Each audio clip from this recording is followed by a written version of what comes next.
हाँ जी, तो अपने पिछले 3-4 दिन से त्योहार पढ़ रहे थे, हिंदू त्योहार पढ़ रहे थे। हालांकि आप कहोगे कि सर हमने तो जैन, सिख और सिंधियों के त्योहार भी पढ़ लिए, पर वही बात जो मैं कहूंगा कि वो भी हिंदू है। त्योहार तो वैसे के वैसे थे, इक्का दुक्का उनकी जयंतियां अलग थी, वो हमने अलग से पढ़ ली थी। आज मैं रिवीजन नहीं करवा रहा, गला चौक है भयंकर तरीके से। मतलब ये मैं वीडियो भी पूरी हिम्मत जुटा के बना पा रहा हूँ कि नहीं ये तो मैं बोल ही दूंगा इतना तो, पर गले से बोला नहीं जा रहा है एकदम ही। तो रिवीजन मैं कल वाली क्लास में करवा दूंगा, सॉरी उसके लिए। 2 त्योहार बचे में अपने, एक तो मुस्लिम त्योहार बचे में, एक ईसाइयों के त्योहार बचे में। क्रिश्चियन फेस्टिवल्स और मुस्लिम फेस्टिवल्स बचे में। ज्यादा त्योहार है भी नहीं इनके, दोनों के नहीं। क्यों नहीं है? कि इनके एक ही भगवान है। मुस्लिम भी मानते हैं भाई एक भगवान है, ईसाई भी मानते हैं एक भगवान है, तो एक भगवान के कितने त्योहार हो सकते हैं? मैं थोड़ी सी बेसिक बात बता रहा हूं आपको, सुनना बातें आप उतारो तो उतार लेना बाद में, आप जब उतारो, और वरना समझ के रख लेना। क्वेश्चन नहीं आता, पर थोड़े दिमाग में चीजें क्लियर होनी चाहिए। 3 धर्म देखो, एक यहूदी, एक ईसाई और एक इस्लाम। 3 धर्म, यहूदी, ईसाई और इस्लाम, तीनों एक जैसी अवधारणा रखते हैं। अंग्रेजी में को तो ज्यूज, क्रिश्चियंस, इस्लाम तो मुस्लिम्स, तीनों जो धर्म है वो एक जैसी अवधारणा रखते हैं। आप पूछोगे सर एक जैसी कैसे, क्या अवधारणा रखते हैं? तो ये तीनों मानते हैं कि भगवान एक है और निराकार है। 2 बातों पे ध्यान देना मेरी, भगवान एक है तथा निराकार है, मतलब उसका कोई आकार नहीं है। मनुष्य की बुद्धि इतनी छोटी है कि उसके आकार के बारे में जान नहीं पाती, इसलिए वो निराकार है। और जब आप किसी चीज को निराकार बोल दोगे ना, तब उसका चित्र तो आप बना ही नहीं सकते, उसकी मूर्ति भी नहीं बना सकते। इसलिए इन तीनों धर्मों में मूर्ति पूजा बैन है, कि मूर्ति पूजा नहीं की जा सकती। क्योंकि जब उस भगवान का, अल्लाह का, गॉड का, वो सर्वशक्तिमान ईश्वर जो कोई है, वो जो एक्सट्रीम पावर है कोई, उसका जब रूप पता ही नहीं है अपने को, निर्गुण निराकार ही अपने मानते हैं, तो उसका चित्र बना ही नहीं सकते, अपने उसकी मूर्ति बना ही नहीं सकते, तो ये उसकी मूर्ति नहीं बनाएंगे कभी भी। और जिन धर्मों में मूर्ति पूजा नहीं होती है, उनमें हमेशा किताबों की पूजा होगी, उन धर्मों में हमेशा पवित्र पुस्तकें होगी, उनकी पूजा की जाएगी। अब तो ये तीनों धर्म ये मानते हैं, यहूदी, ईसाई और इस्लाम, कि भगवान एक है और वो निराकार है, मतलब उसकी मूर्ति पूजा अपने को तो नहीं करनी। ठीक है, तीनों ये मानते हैं कि भगवान टाइम टू टाइम अपना एक दूत भेजता है, समय समय पर अपना एक दूत भेजता है, मैसेंजर भेजता है, एम्बेसडर कह दो आप। वैसे उसको पैगंबर बोलते हैं, नबी कहते हैं, रसूल कहते हैं। पैगंबर, नबी या रसूल, मैसेंजर, दूत, एम्बेसडर, भगवान का समय समय पर आता है और लोगों को सही रास्ता दिखा के जाता है। क्या सही है और क्या गलत है, इसके बारे में लोगों को बता के जाता है। यहूदी ऐसा मानते हैं कि वो जो दूत आए थे, उन दूत का नाम था मोजेस।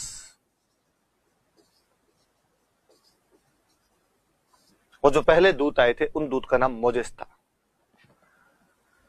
जिन लोगों ने मोजेस की बात को स्वीकार कर लिया था, वो यहूदी है, वो ज्यूज है। हालांकि हम हिंदी में मोजेस को कहते हैं मूसा। तो ये ऐसा मानते हैं कि भगवान का पहला जो दूत आया था धरती पर, वो मोजेस थे। जिन लोगों ने मोजेस की बातों को स्वीकार कर लिया था, वो यहूदी बन गए। मोजेस जब जाने लगे तो लोगों ने कहा कि साहब अब हमें रास्ता कौन दिखाएगा? मोजेस ने कहा कि 1000 साल बाद नया पैगंबर आएगा, 1000 साल बाद नया दूत आएगा। साहब 1000 साल तक हम क्या करें? तो तब तक आप बुक पढ़ो, इस बुक के अंदर सारी बातें हैं, क्या अच्छा है और क्या बुरा है, ये रास्ता दिखाएगी। वो जो बुक देखे गए थे, उस बुक का नाम है ओल्ड टेस्टामेंट।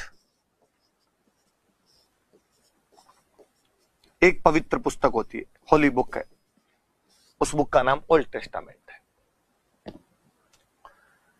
1000 साल बाद जो नए दूत आए थे, उनका नाम है जीसस, या हम जिनको कहते हैं ईसा मसीह।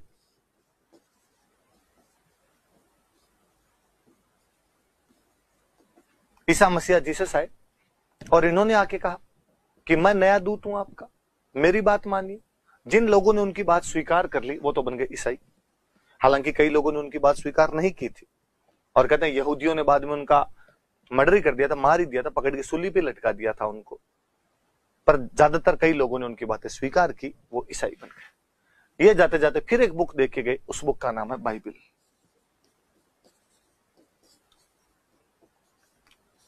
और फिर कहा कि 1000 साल बाद में नया दूत आएगा। 1000 साल बाद इस बार जो नए दूत आने थे वो जल्दी आ गए, और 570 ईस्वी के अंदर नए दूत आए। 570 साल बाद पैगंबर मोहम्मद साहब, पैगंबर तो दूत को पैगंबर ही बोलते हैं, इस बार पैगंबर मोहम्मद साहब आए।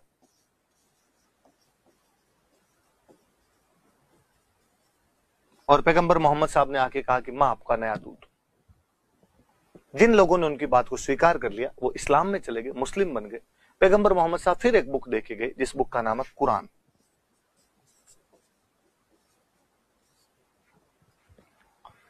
ये तीनों धर्म ये मानते हैं कि भगवान एक है, वो निराकार है, इसलिए मूर्ति पूजा नहीं हो सकती। समय समय पर उसका एक दूत आता है।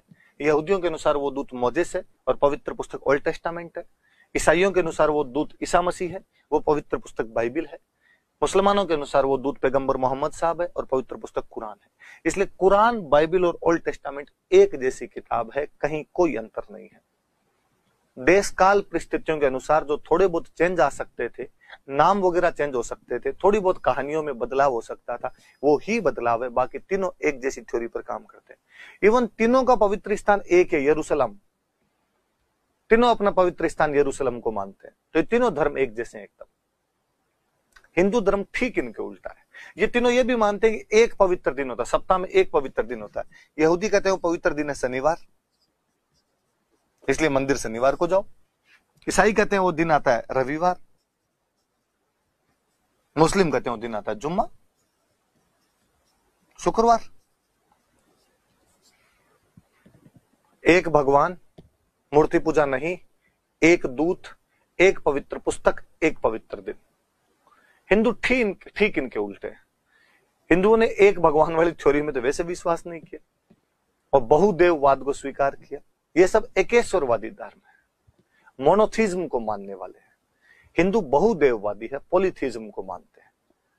एक्सट्रीम पावर, ब्रह्मा विष्णु महेश का 3 का नाम ले लेते हैं अपने तो एक साथ। और जब एक से ज्यादा होंगे तो मूर्ति पूजा करनी पड़ेगी। जब आपको एक है और उसका आकार नहीं पता, स्वीकार कर ली जाती है। जैसे आप कहते हो एक नहीं 2 है, कितना ही बताते हो, एक के अलावा दूसरा बताते हो, तो लोग अंतर पूछेंगे आपसे कि यदि 2 है देवता तो फिर क्या अंतर है। तो आपको बताना पड़ेगा एक मोटा है, एक पतला है, एक लंबा है, एक ठिगना है, एक काला है, एक गोरा है। फिर तो आप आकार बता रहे हो ना किसी आदमी का, फिर तो गुण बता रहे हो ना उसका, तो सगुण हो गया अपने आप। और जब सगुण होगा तो मूर्ति पूजा होगी। इसलिए हिंदू धर्म मूर्ति पूजक है। हिंदू धर्म कहता है कि नहीं, आकार है उसका, इसलिए मूर्तियां बनी, मूर्तियों की पूजा होने लगी। जबकि तीनों धर्म मूर्तियों की पूजा नहीं करते।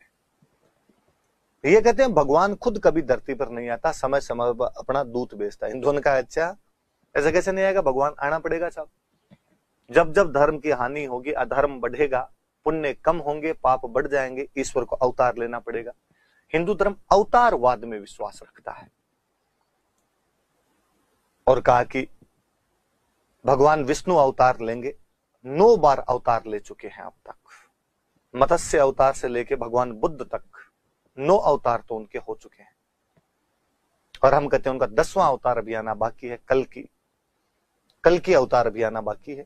और कल की अवतार उस दिन आएगा जब दुनिया में सब जगह पाप इतने अधिक बढ़ जाएंगे कि कल की भगवान आगे सब पापियों को मारेंगे, केवल पुण्य आत्मा ही बचेगी। वापस सतयुग शुरू होगा, फिर त्रेता आएगा, फिर द्वापर आएगा, फिर कलयुग आएगा, चक्कर घूमता चला जाएगा। इसलिए जहां ये धर्म कहते हैं कि भगवान खुद कभी नहीं आते, खुद आए तब तो लोग देख ले उनको। भगवान के दूत आते हैं, हिंदू ऐसा मानते हैं कि भगवान खुद आते हैं, अवतार लेते हैं बार बार। इनकारनेशन थ्योरी में विश्वास रखते हैं हिंदू। एक किताब से तो क्या ही पार पड़े, सिलेबस लंबा है। तो 4 तो वेद है, 18 पुराण है, 108 उपनिषद है, और संजीव पासबुक तो कई खरीदनी पड़ती है। गीता, रामायण, महाभारत, मनुस्मृति, याज्ञवल्क्य स्मृति, खूब सारी किताबें खरीदनी पड़ेगी, तब जाके सिलेबस कंप्लीट हो पाएगा। पर जब भगवान या आपने देवता इतने ज्यादा मान लिए तो एक पवित्र दिन से पार कैसे पड़े? यहाँ तो सोमवार मंगलवार बुधवार भी खत्म हो गए, इसलिए किसी को पूनम देनी पड़ी, किसी को चौदस देनी पड़ी, किसी को छठ सातम देनी पड़ी। तो हिंदू धर्म ठीक इनके उल्टा बिहेव करता है। ये तीनों एक जैसे धर्म है। आज अपने राजस्थान में अपने चूंकि इस्लाम के मानने वाले भी रहते हैं, ईसाइयों के मानने वाले भी रहते हैं, इसलिए इनके त्योहार हम पढ़ेंगे। यहूदी तो अपने कोई रहे नहीं, तो इनके त्योहार तो अपने क्यों ही पढ़े। मैं थोड़ा सा पहले अपने इस्लाम के त्योहार पढ़ेंगे, पर उससे पहले मैं थोड़ी सी बातें और बताऊं। इस्लाम बेसिकली ये मानता है कि ईश्वर एक है और उसने अपना एक दूत भेजा था। वो दूत जो थे वो पैगंबर मोहम्मद साहब थे। पैगंबर का मतलब ही दूत होता है। पैगंबर का दो, नबी का दो, रसूल का दो, वो पैगंबर मोहम्मद साहब दूत थे।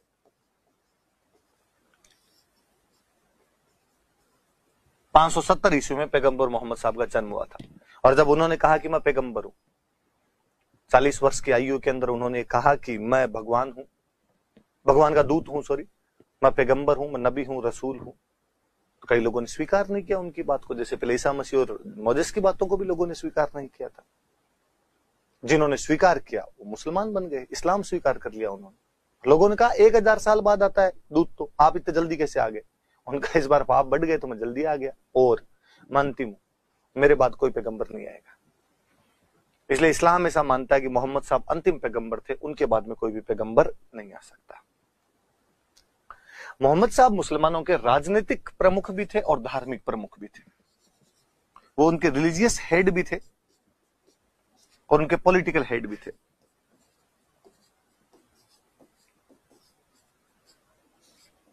अब बात आई कि साहब आप चले जाओगे जब, तब हमें रास्ता कौन दिखाएगा? तो कहा गया साहब एक बुक है कुरान, पवित्र कुरान शरीफ, कुरान के अंदर पढ़ो और रास्ता देखो। पर चूंकि वो राजा थे तो एक टेरिटरी पे उन्होंने कब्जा कर रखा था, उनका एक राज्य था। इस राज्य पे अगला राजा कौन बनेगा? तो मोहम्मद साहब वाली सीट पे जो अगले राजा बनते थे उनको बोलते थे खलीफा।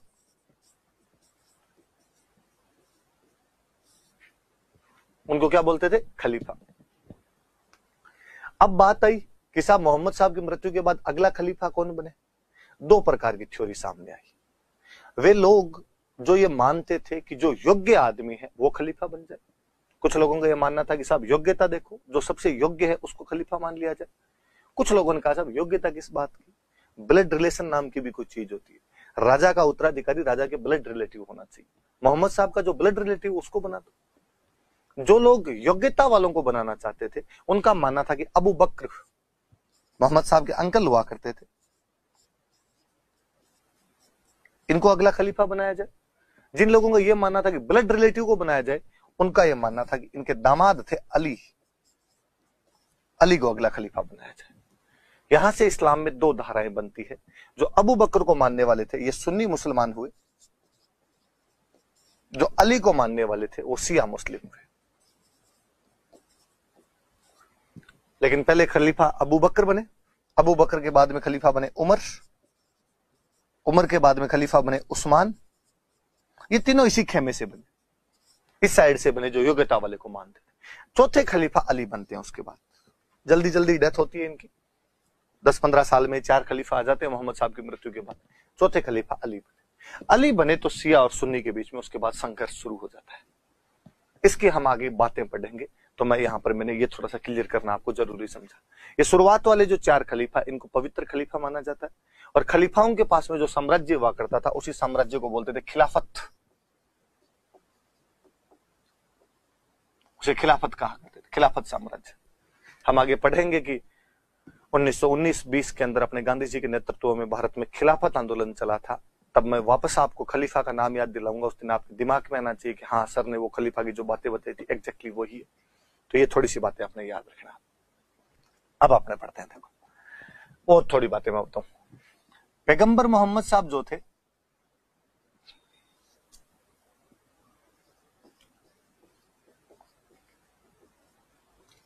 पैगंबर मोहम्मद साहब का जन्म हुआ था 570 ईस्वी में। सऊदी अरब में एक जगह पड़ती है मक्का, वहां पर इनका जन्म हुआ था। 610 में ये घोषणा कर देते हैं कि मैं पैगंबर हूं 40 साल की आयु के अंदर। लेकिन खूब सारे लोगों ने इनका विरोध किया और उन्होंने कहा कि नहीं, आप झूठे हो, हम आपको स्वीकार नहीं करते। जब लोगों का मक्का में ज्यादा विरोध वगैरह हुआ तो 622 के अंदर ये मक्का छोड़कर मदीना चले जाते हैं। मक्का से मदीना चले गए, मक्का से मदीना की तरफ प्रस्थान किया। सऊदी अरब में मदीना नाम की एक और जगह। प्रस्थान करने को अरबी भाषा के अंदर जिस शब्द का इस्तेमाल किया जाता है वो शब्द होता है हिजरत। तो आप कहेंगे कि मोहम्मद साहब ने मक्का से मदीना की तरफ हिजरत की, उधर चले गए थे। इस हिजरत वाली घटना से मुसलमानों में एक कैलेंडर शुरू हुआ, उस कैलेंडर का नाम है हिजरी। हिजरी कैलेंडर शुरू होता है।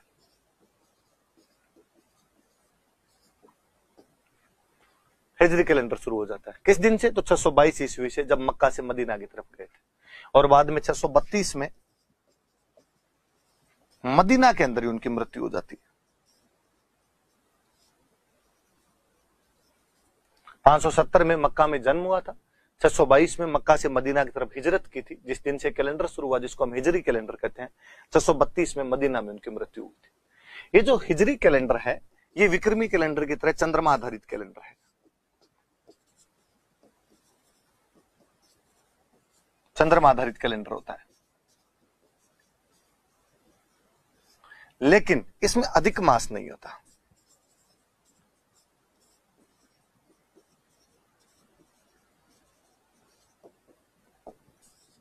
अधिक मास नहीं होता इसमें। मैंने बताया था विक्रमी कैलेंडर में अधिक मास होता है। अब कोई पूछे कि विक्रमी कैलेंडर और हिजरी कैलेंडर में क्या समानता है? तो समानता तो दोनों में यह है कि दोनों चंद्रमा आधारित कैलेंडर है। असमानता क्या है? तो जहां विक्रमी कैलेंडर में अधिक मास होता है वहीं पे हिजरी कैलेंडर में अधिक मास नहीं होता। मैंने बताया था विक्रमी कैलेंडर में अधिक मास होने से क्या फर्क पड़ता है? तो त्योहार 15 एक दिन का गैप से इधर उधर खिसकते हैं, बाकी त्योहार वहीं आसपास रहते हैं। हिजरी कैलेंडर में चूंकि अधिक मास नहीं होता इसलिए कभी आप नोटिस करना, रोजे आपको पता है रमजान के महीने में रोजे आते हैं, फिक्स है रमजान में ही रोजे आएंगे। पर कई बार आप नोटिस करेंगे कि रोजे दिसंबर के महीने में, और आपको लगता है इस बार ठीक है, दिसंबर में वैसे भी सर्दियां पड़ती है, सर्दियों के अंदर वैसे भी ज्यादा प्यास वगैरह नहीं लगती। रोजों में कहते हैं पानी भी नहीं पीना, खाना भी नहीं खाना, इवन यहां तक कि आप मुंह की जो लार है, थूक है, वो भी एकदम आपको बाहर ही थूकना पड़ेगा, उसको भी आप मुंह में नहीं ले सकते। तो आदमी का यार गला सूख जाए एकदम। तो आपको यार सर्दी में तो आदमी को वैसे प्यास कम लगती है, आदमी निकाल ले, आप जैसे तैसे करके हिम्मत करके निकाल ले। पर आप 5-7 साल बाद में नोटिस करेंगे कि रोजे जून में आ गए। आपको लगता है यार इस बार तो वाकई अल्लाह परीक्षा ले रहा है, जून के तपती दोपहरी के अंदर यार को रोजे कैसे रखता होगा आदमी। और इस बार यदि कोई रोजा रखता था, दीन को मानने वाला है, सच्चा मजहब को मानने वाला आदमी, इस बार तो परीक्षा दे रहा है वो अल्लाह को वास्तव में। रोजे घूम रहे हैं, वो कभी जनवरी के आसपास आएंगे, कभी मार्च के आसपास आएंगे, कभी जून के आसपास आएंगे, कभी अक्टूबर नवंबर में आ जाएंगे। और आप कभी देखना चलता है, कई बार अखबार के अंदर आता है इस बार दिवाली तथा ईद मनाई जाएगी साथ साथ, हिंदू मुस्लिम सौहार्द का अति उत्तम उदाहरण पेश किया जाएगा। थोड़े दिनों में आप पढ़ोगे इस बार दशहरा और ईद आएंगे साथ साथ, इस बार होली और ईद आएंगे साथ साथ। आपको लगता है ऐसे कैसे? ईद सब त्योहारों के साथ साथ क्यों आ जाती है? ईद भी घूम रही है क्योंकि अधिक मास नहीं है। तो ये अधिक मास का फर्क है कि विक्रमी कैलेंडर वालों के अधिक मास है, इसलिए दिवाली उनके अक्टूबर में है, ज्यादा से ज्यादा नवंबर की तरफ जाती है। होली उनकी मार्च में है, ज्यादा से ज्यादा वो मार्च के शुरू से लास्ट की तरफ जाती है। हिजरी कैलेंडर में अधिक मास नहीं होता, इसलिए ये चीजें घूमने लग जाती है। सूर्य आधारित कैलेंडर से बराबर नहीं रहती, हर तीसरे साल में कैलेंडर 1 महीने पीछे हो जाता है। तो ये बात भी समझने वाली है थोड़ी सी। अब हिजरी कैलेंडर के एक बार मैं महीनों के नाम लिख रहा हूं, जिस प्रकार हमने उसमें महीने पढ़े थे वैसे इसमें महीने पढ़ेंगे। हिजरी कैलेंडर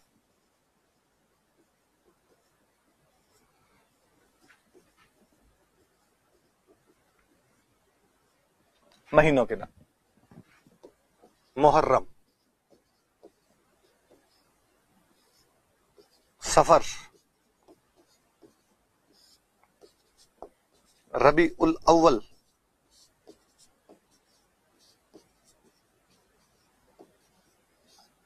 रबी उस सानी,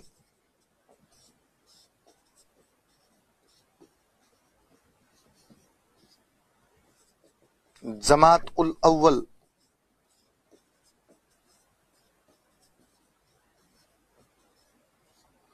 जमात उस सानी,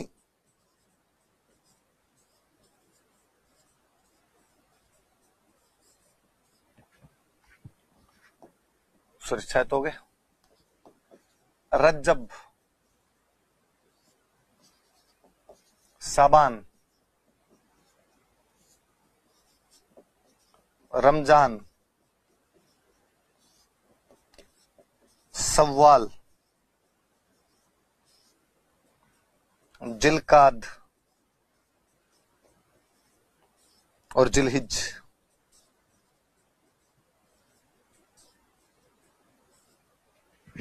12 महीने हैं। देखो देखिए, मुहर्रम, सफर, रबीउल अव्वल, रबीउल सानी, जमातुल अव्वल, जमातुल सानी, रज्जब, साबान, रमजान, सव्वाल, जिलकाद, जिलहिज। आपको लगता होगा कि सर अब ये कैसे याद होंगे? मुझे लगता है अरबी और फारसी इस दुनिया की सबसे प्यारी भाषाएं हैं जो जबान पर बहुत जल्दी टंगती है। बोल बोल के थोड़ा सा अभ्यास करना, नाम याद हो जाएंगे। फिर थोड़ी मैं चीजें बताऊं। देखो, एक शब्द लिखा अव्वल, अव्वल का मतलब होता फर्स्ट। एक शब्द लिखा सानी, सानी का मतलब होता है सेकंड। कि मैं आपको कहूं कि इस बार आपके टेस्ट में राकेश अव्वल आया है, इसका मतलब मैं कह रहा हूं कि राकेश जी की फर्स्ट रैंक आ गई। अव्वल का मतलब फर्स्ट। मैं कहूं कि क्रिकेट में विराट कोहली का कोई सानी नहीं है, इसका मतलब विराट कोहली जैसा कोई दूसरा नहीं। मैंने बताया आपको कि अलाउद्दीन खिलजी अपने आप को अभिलेखों में लिखवाता कि मैं सिकंदर सानी हूं, मतलब मैं सिकंदर के जैसा दूसरा हूं। तो सानी का मतलब होता है दूसरा। तो ये वास्तव में 4 महीने तो फर्स्ट सेकंड है। Rabiul first, Rabiul second, Jamatul first, Jamatul second. आप कहोगे सर इनमें उल है नहीं, यहाँ पे तो उस लिखा हुआ, आप उल क्यों बोल रहे हो? थोड़ा सा अरबी में ध्यान रखना होता है। यहाँ पे सह होता है तो यहाँ पे सह बोलना होता है, यहाँ पे सह है तो यहाँ पे सह बोल। तय और सह का थोड़ा ध्यान रखते हैं। इधर तय होता है तो इधर भी तय होता है, इधर सह होता है इधर भी सह होता है। जैसे मैं बताऊं आपको कि हम आगे किताबों के नाम पढ़ेंगे। जैसे एक बुक का नाम मैंने पढ़ाया भी होगा बीच में कभी, बदायूनी की एक बुक है मुंतखब उत तवारीख।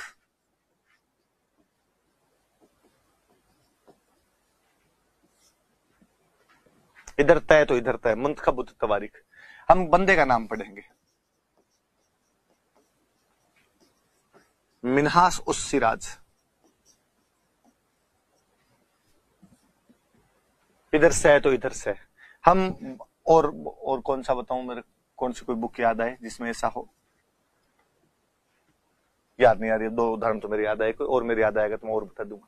मतलब सह और तय वाला थोड़ा सा ध्यान रखना होता है। इधर अपने तय आए तो इधर भी तय हो, इधर से आए तो इधर भी अपने से। बाकी वाली चीजें तो अपने हिसाब से उस तरीके से और हो जाती है।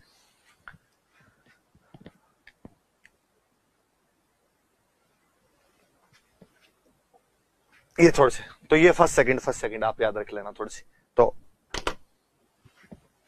रबी, आप इसको उल भी बोल दोगे तो भी गलत नहीं होगा। तो रबीउल अव्वल, रबीउल सानी, जमातुल अव्वल, जमातुल सानी। अव्वल सानी, अव्वल सानी, अव्वल का मतलब फर्स्ट, सानी का मतलब सेकंड।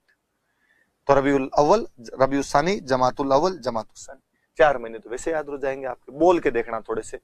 आप क्लास में मेरे सामने बैठे होते तो मैं 4 बार बुलवा बुलवा कर देता। अब आप चूंकि ऑनलाइन देख रहे हैं तो आप पे थोड़ी सी ये जिम्मेदारी बढ़ जाती है, खुद बोल बोल के देखना, घर में किसी को सुना ना। मुहर्रम का मतलब होता है दुख। हम पढ़ेंगे दुख का महीना। मुहर्रम का मतलब दुख है। मैं विलोम शब्द याद करवा दूं आपको एक हिंदी का। मुहर्रम का विलोम शब्द होता है ईद। मुहर्रम का मतलब होता है दुख, ईद का मतलब होता है खुशी।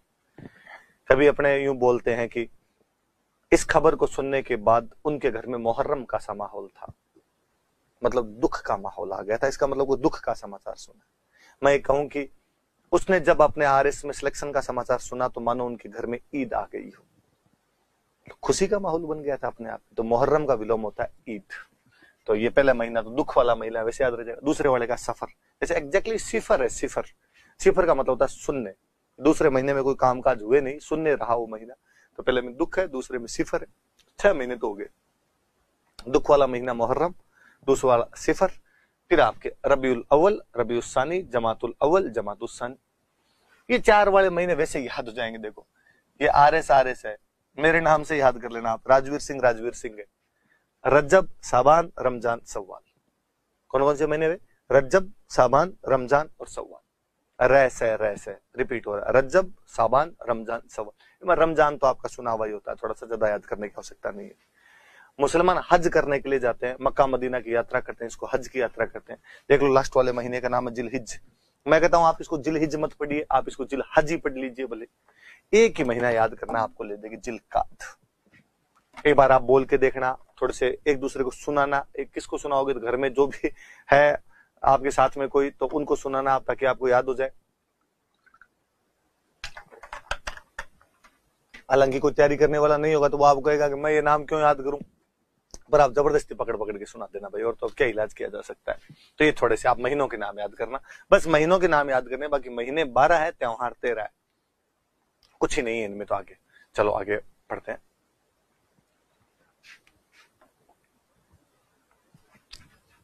एक एक महीने की बात करते हैं। पहला महीना मुहर्रम। इसमें पक्ष वाला लफड़ा भी नहीं होता, कृष्ण पक्ष शुक्ल पक्ष वाला भी नहीं होता। तारीखें होती है, 1 से 30 तारीख तक तारीखें चलती रहती है। तो 10 तारीख को, अभी मैंने शुरुआत में आपको बताया था कि पहले खलीफा बने थे अबू बकर, उसके बाद उमर आए थे, फिर उस्मान आए थे, चौथे खलीफा बने थे अली, और उसके बाद शिया और सुन्नी के बीच में टकराव स्टार्ट हो गया था। अली के बेटे हुआ करते थे हुसैन। इस मुहर्रम की 10 तारीख को अली के बेटे जो हुसैन थे, ये इराक में एक जगह पड़ती है करबला, उस करबला के युद्ध में लड़ते हुए शहीद हो गए थे। और करबला में युद्ध चल रहा था और करबला के युद्ध में लड़ते हुए शहीद हुए। इसलिए वास्तव में इस 10 तारीख को इन हुसैन की याद में ताजिए निकाले जाते हैं। पहले तो हुसैन कौन थे, तो अली के बेटे हैं, या मैं और कहूं तो पैगंबर मोहम्मद साहब के दोहिते हैं। दोहिता समझ गए, बेटी का बेटा है उनके। आप क्या कहोगे, नाती कह दो, नवासा कह दो उनको, तो दोहिते हैं, ग्रैंड सन है उनके।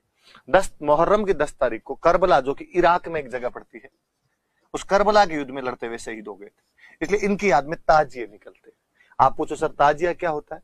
हिंदुओं में जिसको अर्थी बोलते हैं, मुसलमानों में वही ताजिया है। तो एक तरीके से अर्थी निकालते हैं, ताजिया लेके जाते हैं। आपने कभी देखा होगा कि उसके साथ में जो युवक चलते रहते हैं, वो सांकले वगैरह हाथ में रखते हैं, खुद के मारते हैं, जोर जोर से खून निकाल लेते हैं खुद के, बोलते हैं उस समय, या हुसैन हम होते तो बचा लेते, कि हुसैन उस दिन तेरे साथ उस युद्ध में हम नहीं थे, हम होते तो तेरे को मरने नहीं देते, तेरे को बचा लेते। कहते दुश्मनों ने बहुत तड़फा तड़फा के मारा था इनको। इनका जिस गांव के अंदर ही करबला के अंदर थे, वहां पर पानी की सप्लाई रोक दी गई थी, प्यास से तड़प तड़प के लोग मरे थे। वास्तव में शिया मुसलमानों के दुख प्रकट करने का दिन है। लेकिन भारत में अपने शिया और सुन्नी के बीच ऐसा कोई क्लियर डिवीजन भी दिखाई नहीं देता, तो अपने यहाँ पे दोनों लोग मना लेते हैं इसको, शिया भी मना लेते हैं और सुन्नी भी मना लेते हैं। सिंपल सी इतनी सी बात याद रखने वाली कि हुसैन की याद में ताजिए निकलते हैं, जो करबला के युद्ध में लड़ते हुए शहीद हो गए थे। हुसैन पैगंबर मोहम्मद साहब के नवासे थे, दोहिते थे।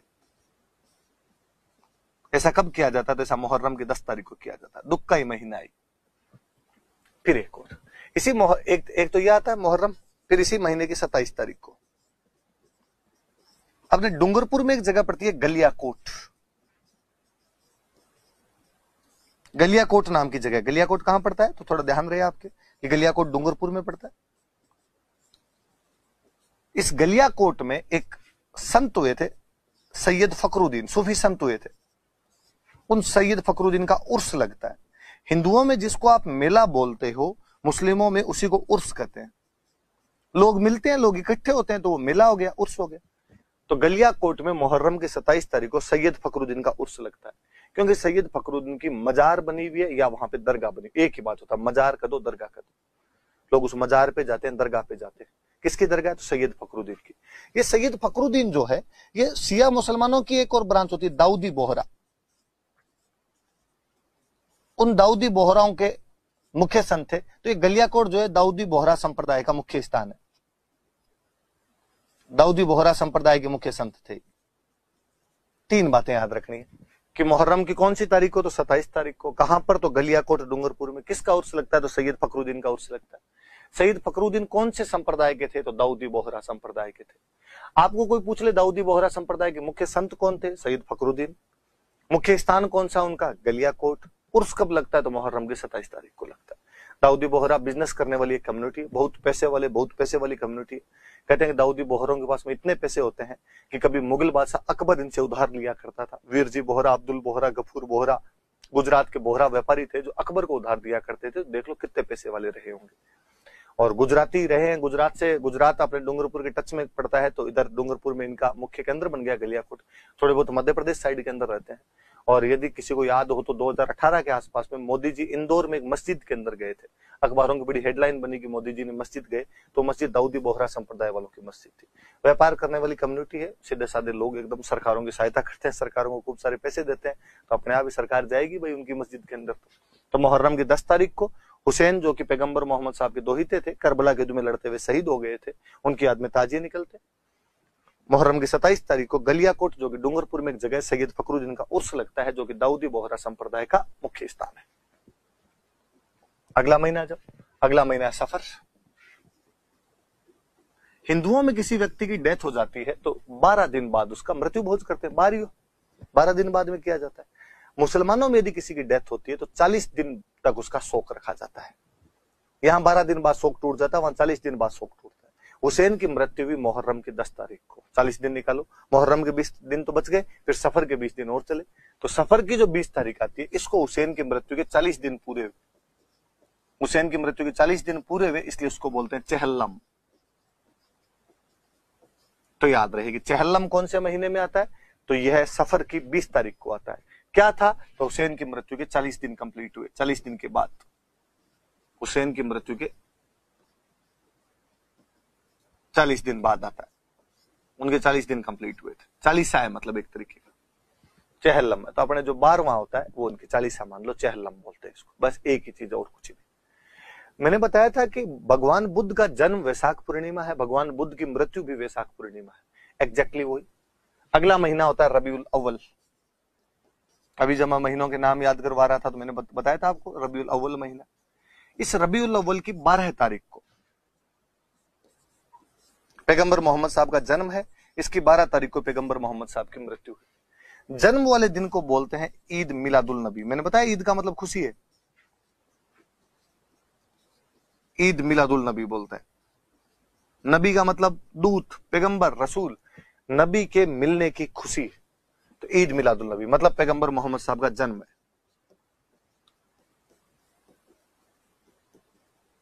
पैगंबर मोहम्मद साहब का जन्म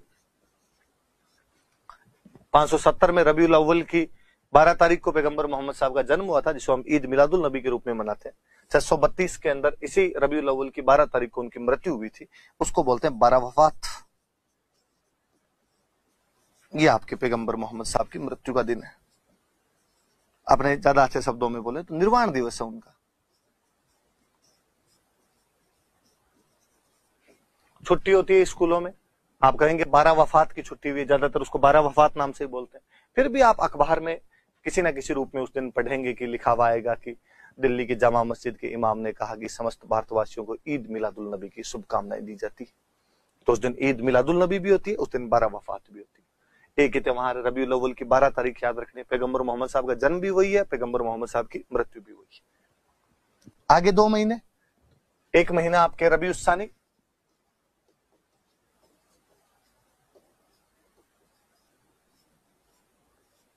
कोई त्योहार नहीं होता इसमें। अगला महीना आपके जमातुल अव्वल,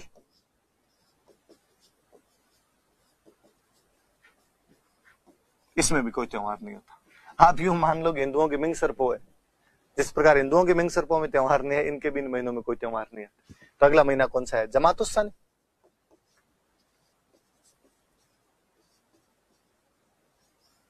जमातुस सानी जो महीना है, इसकी 8 तारीख को अपने अजमेर में एक सूफी संत हुए ख्वाजा मोइनुद्दीन चिश्ती। इन ख्वाजा मोइनुद्दीन चिश्ती का जन्म हुआ था इसको 8 तारीख को। ख्वाजा मोइनुद्दीन चिश्ती का जन्म कहां पर हुआ? तो आज जिसे हम ईरान कहते हैं, किसी टाइम में फारस देश हुआ करता था, जिसको आजकल अपने ईरान बोलने लगे, इंग्लिश में बोलते हैं पर्सिया। इसका एक गांव पड़ता था संजरी, उस फारस के संजरी नामक गांव में इनका जन्म हुआ था।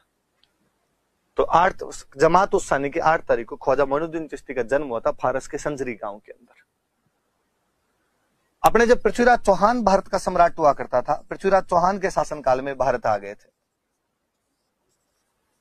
During regime of Prithviraj Chauhan का जब शासनकाल था,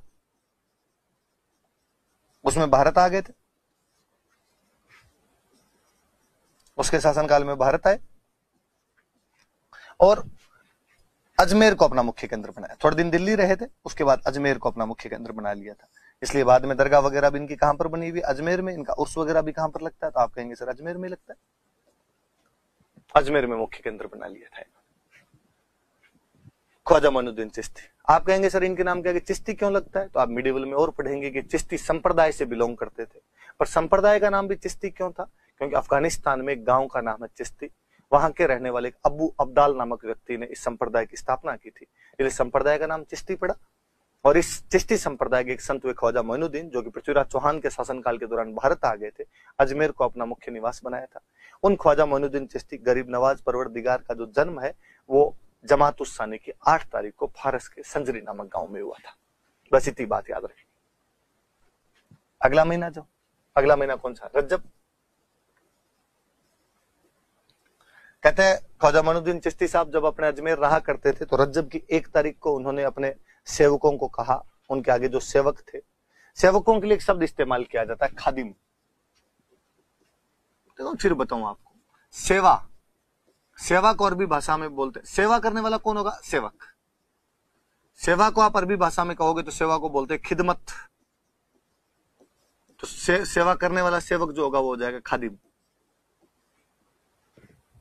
तो ऐसे सेवा से सेवक बना, वैसे खिदमत से खादिम बन गया। इनके जो खादिम थे, इन्होंने उन खादिमों को कहा कि मैं अपने रूम में जाकर तपस्या कर रहा हूं, प्लीज मुझे कोई डिस्टर्ब मत करना, मैं अल्लाह का नाम ले रहा हूं, कोई भी डिस्टर्ब नहीं करेगा मुझे। सब ठीक है। अपने कमरे में चले गए, उस कमरे से 6 दिन तक बाहर नहीं आए। खादिमों को चिंता हुई कि यार 6 दिन तक बाहर कैसे नहीं लौटे, पर वो कह के गए थे डिस्टर्ब नहीं करोगे, तो कोई अंदर नहीं घुसा। 6ठे दिन दरवाजा तोड़ के देखा गया तो तब तक ख्वाजा मोइनुद्दीन चिश्ती साहब की मृत्यु हो चुकी थी। उनकी जो आत्मा थी वो परवाज कर गई थी, परमात्मा से मिल चुकी थी। इसलिए ख्वाजा मोइनुद्दीन चिश्ती की याद में रज्जब महीने की 1 तारीख से लेकर 6 तारीख तक अजमेर के अंदर उर्स का आयोजन किया जाता है। तो अजमेर में उर्स कब से कब तक किया जाता है? तो 1 से 6 तारीख। कौन से महीने की? रज्जब महीने की। किसकी याद में? तो ख्वाजा मोइनुद्दीन चिश्ती। ख्वाजा मोइनुद्दीन चिश्ती का उर्स।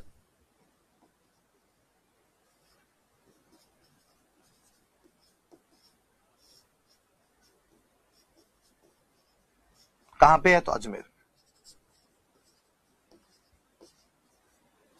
अजमेर में ख्वाजा मोइनुद्दीन चिश्ती का उर्स होता है। कब होता है? तो 1 रज्जब से लेकर 6 रज्जब तक, या रज्जब की 1 तारीख से लेकर 6 तारीख तक। कहते हैं कि ख्वाजा मोइनुद्दीन चिश्ती पृथ्वीराज चौहान के शासनकाल में भारत आए थे, तो ये वही समय था जब मोहम्मद गोरी भारत पर अटैक कर रहा था। गोर प्रांत का रहने वाला मोहम्मद गोरी अटैक कर रहा था। कहते उसी प्रकार अपने भीलवाड़ा के अंदर एक गोरी परिवार रहता है, वो सबसे पहले उर्स में आता है, उर्स में झंडा चढ़ाता है, तब उर्स की शुरुआत मानी जाती है। तो उर्स की शुरुआत कौन करता है? तो भीलवाड़ा का गोरी परिवार है, उर्स की शुरुआत करता है। ये भी याद रहेगी भाई, उर्स की शुरुआत किसके द्वारा की जाती है? तो गोरी फैमिली और भीलवाड़ा स्टार्ट्स उर्स। गोरी परिवार, गोरी परिवार कहां का है? तो भीलवाड़ा का है। ये सबसे पहले आके वहां पे झंडा चढ़ाते हैं, उसके बाद उर्स की शुरुआत मानी जाती है। 6ठा दिन जब 6 तारीख आती है तो 6 तारीख को यहां पर बड़ा फंक्शन होता है, उसको बोलते हैं कुल की रस्म।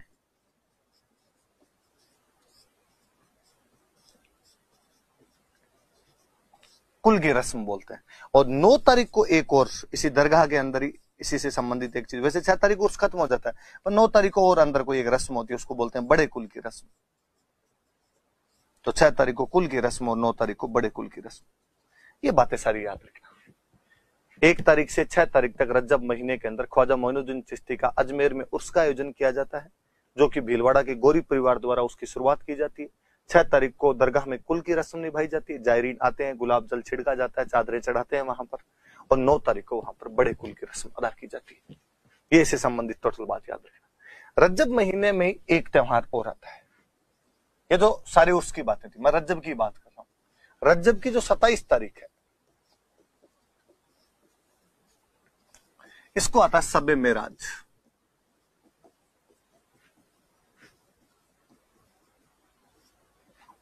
सब का मतलब होता है रात, मेराज मतलब उड़ना, ऊपर की तरफ जाना। वह रात जब ऊपर की तरफ गए थे, कौन गया ऊपर की तरफ? तो पैगंबर मोहम्मद साहब। कहां गए? तो जन्नत। किससे मिलने के लिए? तो अल्लाह से मिलने के लिए। तो यह वह रात है जब पैगंबर मोहम्मद साहब की अल्लाह से मुलाकात हुई थी।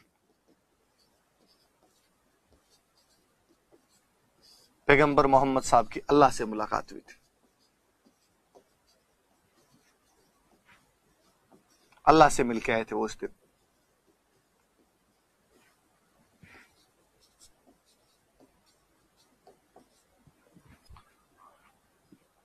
अब आपके दिमाग में आता होगा कि सर जब पैगंबर मोहम्मद साहब अल्लाह से मिलके आ गए, ये बात बताने का उद्देश्य एक तो ये कि आपको दिमाग में रहे कि पैगंबर मोहम्मद साहब अल्लाह नहीं है, वो अल्लाह के दूत मात्र है।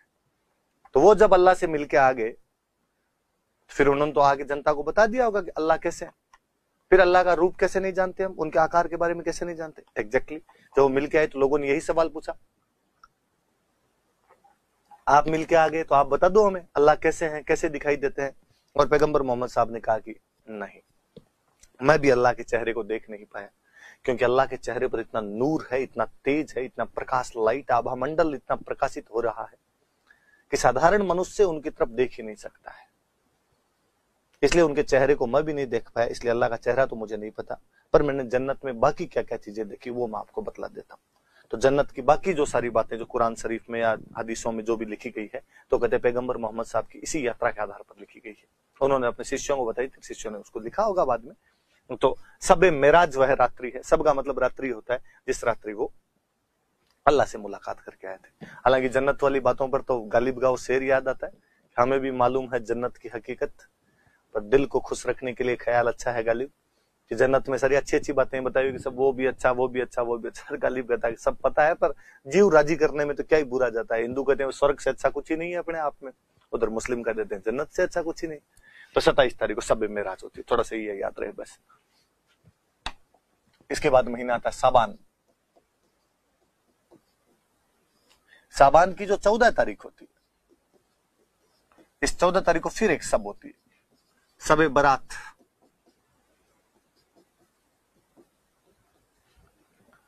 सब मतलब रात, बरात मैं कहता हूं ये बरी करने से बना है, जैसे कहते हैं किसी को बरी कर दिया गया, मतलब माफ कर दिया गया।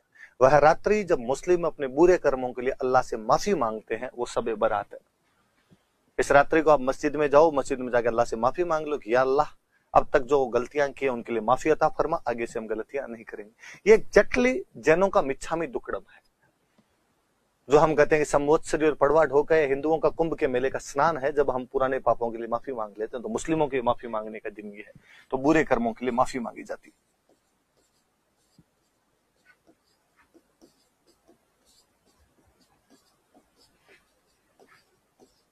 बुरे कर्मों के लिए माफी। सबे बरात के दिन, तो सब मतलब रात, बरात मतलब बरी करना, वह रात्रि जब बरी कर दिए जाते हैं, माफ कर दिए जाते हैं। साबान में बस एक ही चीज आती है। अगला महीना रमजान है, सबसे पवित्र महीना होता है, मोस्ट होली मंथ है।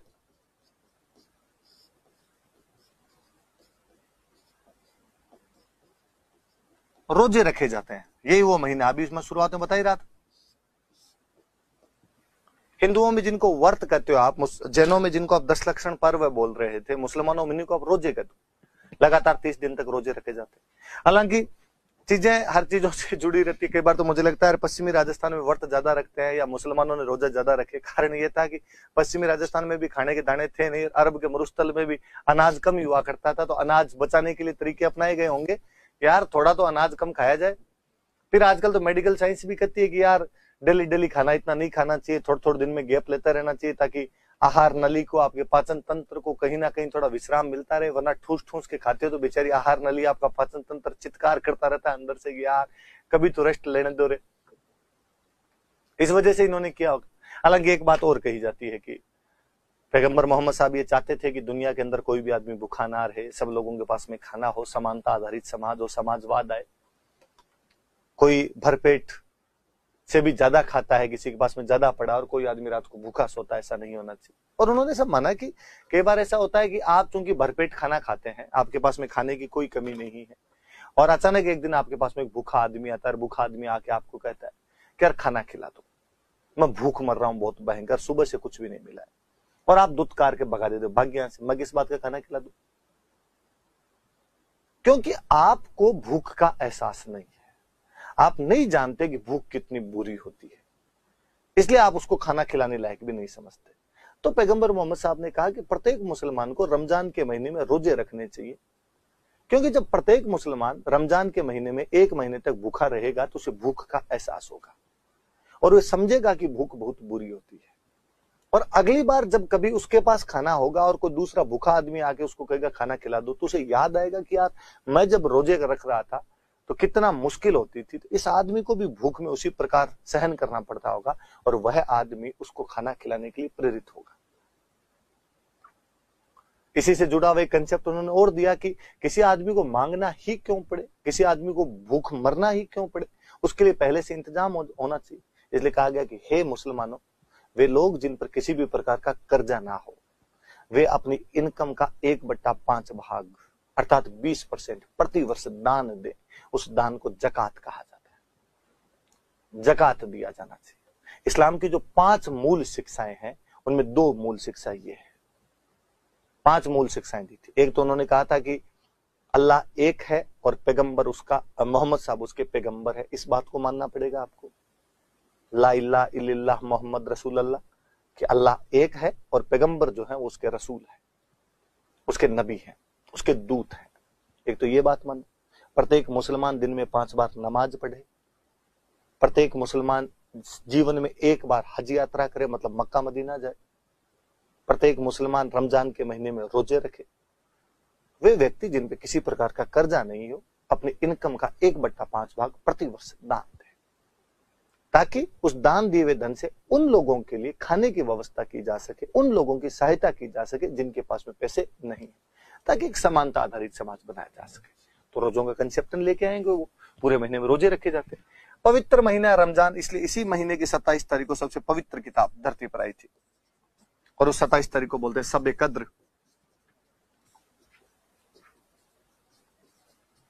और कहते हैं सबे कद्र को कुरान शरीफ धरती पर आई थी। आपके दिमाग में आता होगा कि सर धरती पे कुरान कैसे धरती पर आई? तो प्रत्येक धर्म के लोग अपने अपने धर्म ग्रंथों के लिए ऐसा मानते हैं कि उनके जो धर्म ग्रंथ है वो साधारण नहीं है, वो किसी मनुष्य के द्वारा नहीं लिखे गए, वो साक्षात भगवान के द्वारा भेजे गए। हिंदू ऐसा मानते हैं कि उनके वेद आकाशवाणियां हुई थी देवताओं के द्वारा, हमारे ऋषियों ने उन आकाशवाणियों को सुना था और सुन के याद कर लिए थे। आप पढ़ोगे वेदों को अपुरुष से कहा गया है, वो किसी पुरुष द्वारा नहीं लिखे गए हैं। वेदों को श्रुति कहा गया है क्योंकि वो सुन सुन के याद कर लिए गए। ऐसा ही मुस्लिम मानते हैं कि अल्लाह ने जिब्राइल नाम के फरिश्ते को ये बातें बताई थी और जिब्राइल नाम का फरिश्ता ये पैगंबर मोहम्मद साहब को कुरान सुनाता है, कुरान की आयतें बाकी लोगों को बताने वाले पैगंबर मोहम्मद साहब थे। जिस रात्रि को जिब्राइल ने पैगंबर मोहम्मद साहब को ये चीजें बताई थी वो रात्रि सबे कद्र कहलाती है, वो रमजान के महीने की 27 तारीख होती है। आप पूरे महीने में रोजे रखते हैं, तो जैसे सव्वाल आता है, सव्वाल की 1 तारीख को आपने कहा आज तो ढंग से खाओ, खुशी मनाओ, आज तो ईद उल फितर है, मीठी ईद है, सेवैयां बना बना के खाओ आप, तो आप मीठी ईद कहिए, इसको सेवैयों की ईद कहिए, सेवैयां बना के खाई जाती। ये भाईचारे का त्योहार है।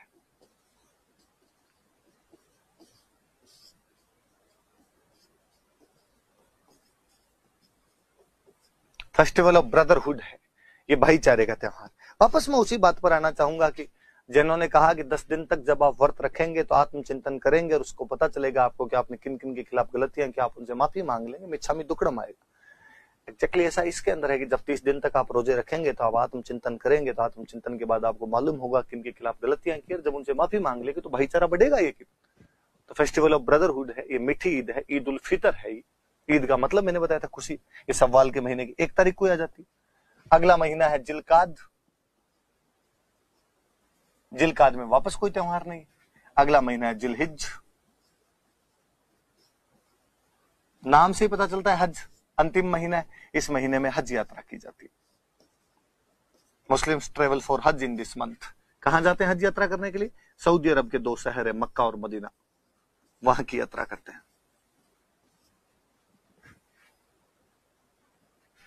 इसी महीने की 10 तारीख को फिर एक ईद आती है, ईद उल अजहा। बकरे काटे जाते हैं इसलिए हम कहते हैं बकर ईद है। कुर्बानी दी जाती है इसलिए हम कहते हैं कुर्बानी का त्योहार है। फेस्टिवल ऑफ सैक्रिफाइस, एक शब्द लिखा मैंने, ईद उल अजहा। अजा अजा, अज का मतलब होता बकरा, अजा का मतलब होता बकरी। बकरे या बकरियां काटी जाती है इस ईद के दिन, इसलिए बकर ईद बोलने लग गए। ऐसी कहानी है कि कोई इब्राहिम नाम के व्यक्ति थे, हजरत इब्राहिम थे। हजरत इब्राहिम बहुत दीन को मानने वाले बंदे थे, मजहब को मानने वाले आदमी थे, बहुत भले सीधे सरल इंसान थे, अल्लाह में हमेशा ध्यान लगा के रखते, परोपकार करते। पर हर व्यक्ति में कहीं ना कहीं कोई कमी होती है, लूप होल रहता है हर व्यक्ति में। हजरत इब्राहिम जो थे वो अपने बेटे से बहुत ज्यादा प्यार किया करते थे। इस्माइल नाम का उनका बेटा था और इस्माइल से बहुत ज्यादा प्यार किया करते थे। अति सर्वत्र वर्जियत, अति हर चीज की बुरी होती है। लत किसी भी चीज की लगती है तो गलत ही होती है। तो कहते हैं कि एक बार अल्लाह उनके सपने में आए और जैसे उन्होंने सुना हो ऐसे सपने में, उनको ऐसा महसूस हुआ कि अल्लाह ने उनसे कहा कि इब्राहिम, मैं तुम्हारी प्रिय वस्तु की तुमसे कुर्बानी चाहता हूं।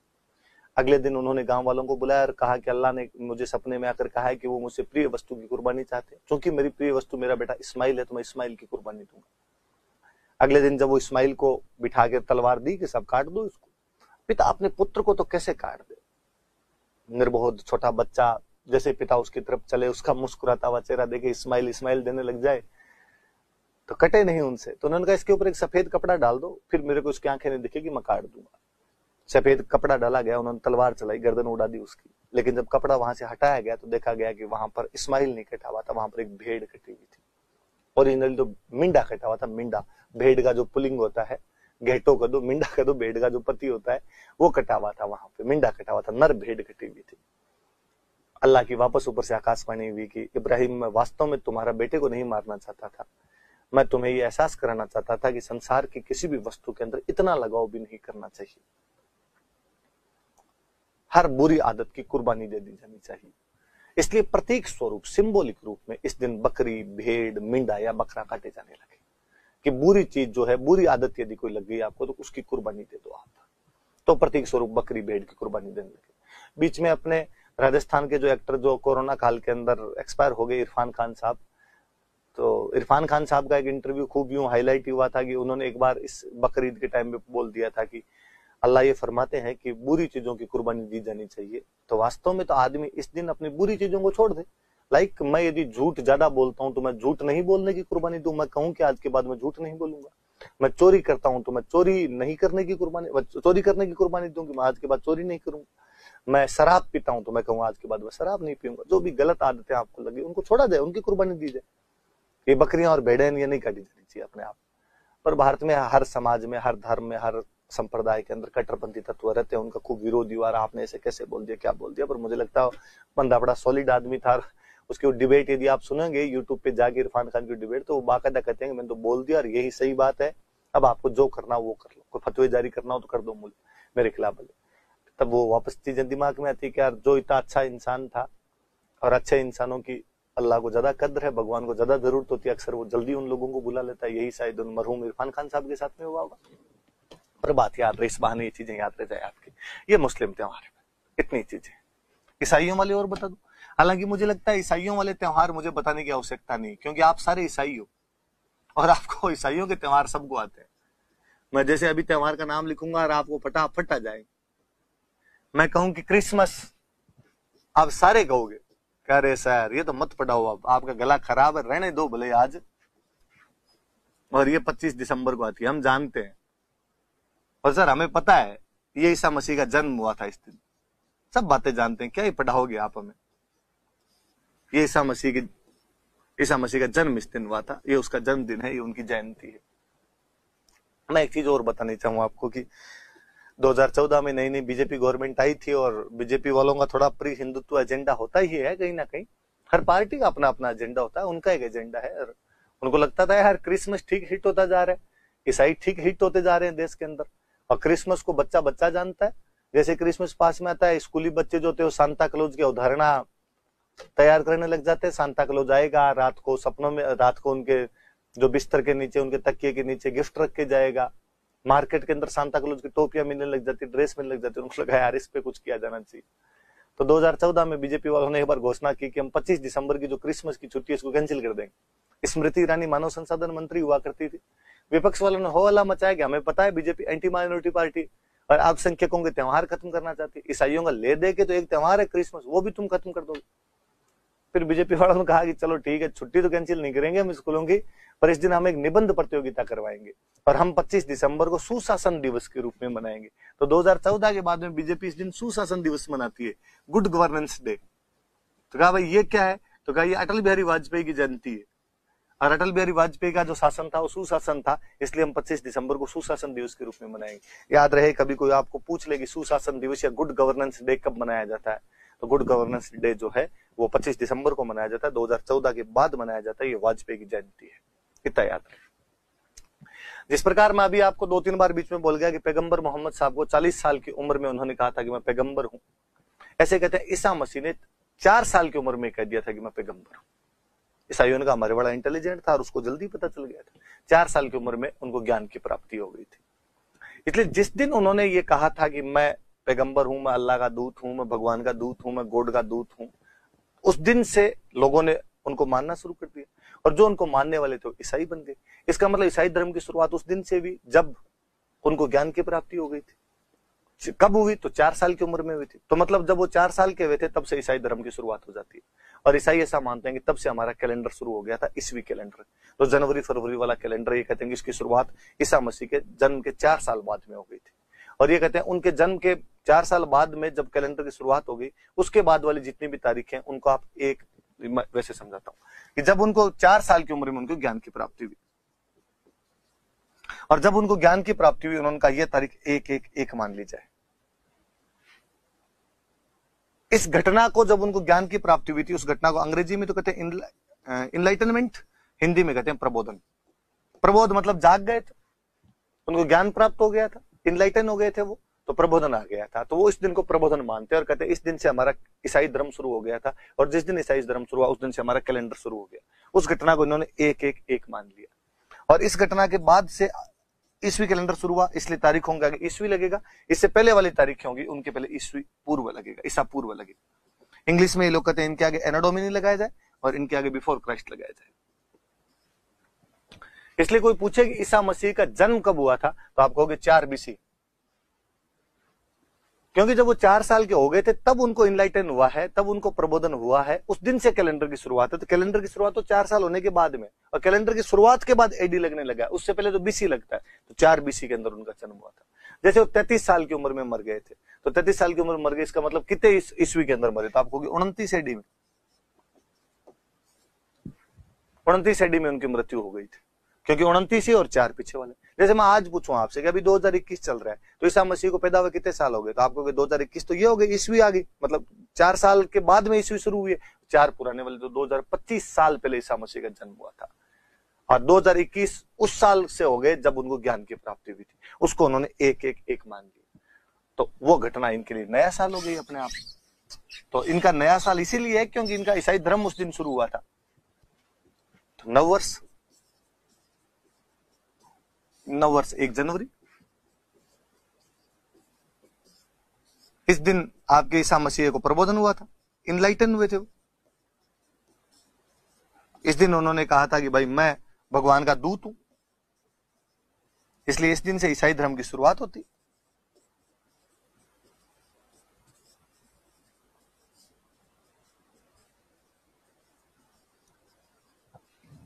हालांकि कैलेंडर जो है ना जरूरी फरवरी, ये बहुत बाद में बना था। ये कैलेंडर बना था 1583 में। 1583 ईस्वी में एक पोप हुआ करते थे इनके, ग्रेगरी 13। वो जो पोप थे ग्रेगरी 13, उन्होंने इस कैलेंडर की शुरुआत की थी, इसलिए इस कैलेंडर का नाम ग्रिगोरियन कैलेंडर भी है। इसको ग्रिगोरियन कैलेंडर भी कहते हैं क्योंकि पोप इनके रोम में रहते थे, इसलिए इनको रोमन कैलेंडर भी कहा जाता है, ग्रिगोरियन कैलेंडर भी कहा जाता है, और ये सूर्य आधारित कैलेंडर है। 1583 में इन्होंने कैलेंडर बनाया था, पर इसको भूतलक्षी प्रभाव से लागू किया था कि इन्होंने कहा 1 तारीख कब मानी जाएगी, 1 तारीख वो जब ईसा मसीह को 4 साल की उम्र में ज्ञान की प्राप्ति हुई थी, इनलाइटन हुआ था, ईसाई धर्म की शुरुआत हुई थी, उसको 1 तारीख मान ली जाए। तो वहां से इन्होंने वो कैलेंडर शुरू करते हुए 1 तारीख उसको मानते हुए इस कैलेंडर को रूप दिया था। ये इनके जनवरी फरवरी, ये ज्यादातर या तो इनके संत है या इनके राजा थे। जैसे रोम के एक राजा हुए थे ऑगस्टस, इसलिए महीने का नाम है अगस्त। अपने हिंदी वाले अगस्त बोलते हैं, बाकी महीने का नाम अंग्रेजी वाले तो आज भी अगस्त बोलते हैं। इनके एक राजा हुए थे जूलियस सीजर, इसलिए महीने का नाम है जुलाई। तो यहां से इनके वो शुरुआत होती है। तो नववर्ष 1 जनवरी को, क्योंकि इस दिन 4 साल की उम्र में ईसा मसीह को प्रबोधन हुआ था, जिससे ईसाई धर्म की शुरुआत मानी जाती है। ये कैलेंडर 1583 में रोम के पोप ग्रेगरी 13 ने शुरू किया था। सूर्य आधारित कैलेंडर है, इसलिए इसको ग्रेगोरियन कैलेंडर भी कहा जाता है, इसको रोमन कैलेंडर भी कहा जाता है। तो ईसा मसीह का जन्म क्रिसमस है, ईसा मसीह को ज्ञान की प्राप्ति है, ईसा मसीह ने खुद को पैगंबर घोषित किया, उसको ही नया साल मनाते हैं। फिर 3 चीजें, एक है गुड फ्राइडे, एक है ईस्टर, एक है असेंशन डे।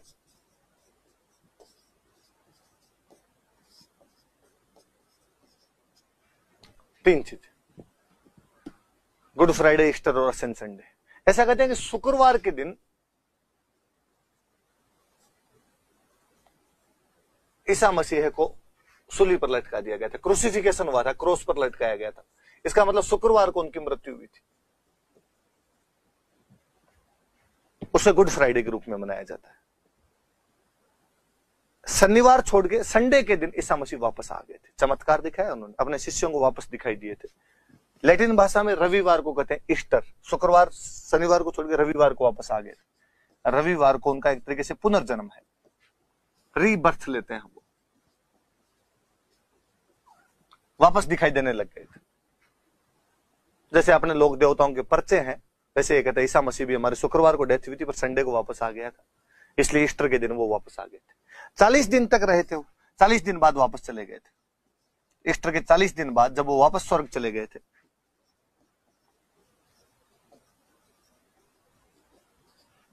उसको क्या मनाया जाना चाहिए? तो उसको असेंशन डे। असेंशन का मतलब होता है पुनः उसी पद पर चले जाना जहां से आप आए थे। फ्राइडे के दिन उनको सूली पे लटकाया गया था, संडे के दिन वो वापस आए थे, 40 दिन रुके थे, उसके बाद वापस चले गए थे। सूली पे लटकाया गया उसको गुड फ्राइडे कहते हैं, वापस आए थे उसको ईस्टर कहते हैं, संडे को ईस्टर कहते हैं, और वापस गए थे उसको असेंशन डे कहते हैं।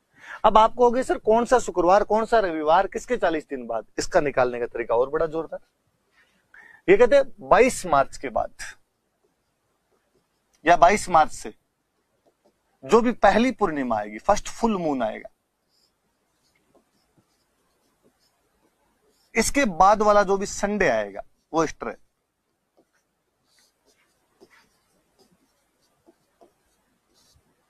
बाईस मार्च के बाद जो पहली पूर्णिमा आएगी उसके बाद वाला जो संडे है उसको ईस्टर माना जाए। 22 मार्च वाला क्या सिस्टम? तो ये ज्यादातर पहले सूर्य आधारित कैलेंडर थे, इनमें 21 या 22 मार्च को नया साल मानते थे। आपको लक्षिता मैम की ज्योग्राफी की क्लास याद आनी चाहिए कि 21 मार्च को इक्विनॉक्स होता है, तो यहां से पहले नए साल हुआ करते थे। ज्यादातर जो सूर्य आधारित कैलेंडरों के नए साल 21 मार्च या 22 मार्च को शुरू होते थे। तो उनको वो घटना याद थी कि जो अपना नया साल मनाते थे पहले जो अपने, उसके बाद जो पहला मून आया था, फुल मून आया था, उसके अगले संडे को ईसा मसीह वापस आए थे। तो ये इसी तरीके से निकालते हैं, आज भी ईस्टर इसी तरीके से निकाल जाता है कि 22 मार्च के बाद जो फर्स्ट फुल मून आएगा उसके ठीक बाद वाला संडे ईस्टर होगा। इसलिए संडे इनके पवित्र दिन है, क्योंकि उस दिन ईसा मसीह का पुनर्जन्म हुआ था, मरने के बाद ईसा मसीह वापस आ गए थे। इसलिए जब इन्होंने अपना कैलेंडर बनाया तो संडे की छुट्टी की, कि साहब संडे की छुट्टी की जाए क्योंकि इस दिन चर्च जाना है, ईसा मसीह वापस आए थे, 6 दिन काम करेंगे, 1 दिन चर्च जाएंगे। अपने पता नहीं क्यों राजी होते हैं, संडे आ गया, संडे आ गया, अपने क्या लेना देना भाई संडे से, अपने किसको चर्च जाना होता है? पर अपने ईसाइयों की खुशी में खुश है। अब गुड फ्राइडे कब आएगा? तो ईस्टर से ठीक पहला शुक्रवार जो होगा वो गुड फ्राइडे।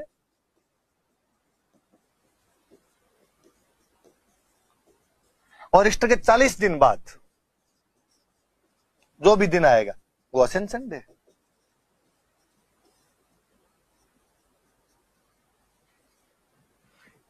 बाईस मार्च के बाद जो पहली पूर्णिमा आएगी उसके ठीक बाद वाला संडे ईस्टर कहलाता है। मान लो 22 मार्च के बाद पहली पूर्णिमा आई 26 मार्च को, उसके बाद वाला संडे आया मान लो आपके 29 मार्च को, तो 29 मार्च को तो हो गया ईस्टर। अब गुड फ्राइडे कब होगा? तो 29 से 2 दिन पहले, मतलब 27 मार्च को हो जाएगा गुड फ्राइडे। 29 के 40 दिन बाद में आ जाएगा इनके असेंशन डे। सिंपल सा तरीका ये निकालने का, याद रखे। को गुड फ्राइडे को कभी किसी ईसाई को बधाई मत दे देना। ईसा मसीह की मृत्यु हुई थी, उनके मृत्यु का दुख का दिन है। एक तो कभी मुहर्रम की 10 तारीख को जब ताजी निकलते हैं, मुहर्रम भी बोलते हैं उसको, उसकी कभी किसी को बधाई मत दे देना, एक गुड फ्राइडे की मत दे देना। मुझे याद है बीजेपी की गवर्नमेंट नई आई थी 2014 में, और कल्चरल मिनिस्टर हुआ करते थे महेश शर्मा, उन्होंने गुड फ्राइडे वाले दिन अपने ट्विटर अकाउंट पे लिख दिया था कि आज गुड फ्राइडे के शुभ अवसर पर दुनिया के तमाम ईसाई समाज को मैं अपने हृदय के अनंत तल से शुभकामनाएं प्रेषित करता हूं। लोगों ने कहा ये देख लो बीजेपी वालों का, ये ईसाइयों का तो इस दिन संस्थापक था, उसकी मृत्यु हुई थी, बधाइयां बांट रहे। उसने कहा यार मुझे क्या पता, गुड फ्राइडे लिखा हुआ है तुम्हारे, बेड फ्राइडे कर लेते इसको। तो याद रखना भाई, कोई बधाई मत दे देना, उनके दुख का दिन होता है। तो 25 दिसंबर ईसा मसीह का जन्म, 1 जनवरी ईसा मसीह को ज्ञान की प्राप्ति, गुड फ्राइडे ईसा मसीह की मृत्यु, ईस्टर ईसा मसीह का वापस आना, असेंशन डे ईसा मसीह का वापस आना। ये सारे धर्मों के त्योहार मैंने पढ़ा दिया आपको। कल से हम एक नया टॉपिक शुरू करेंगे, हमारे लोक देवताओं के बारे में पढ़ेंगे। तब तक के लिए धन्यवाद।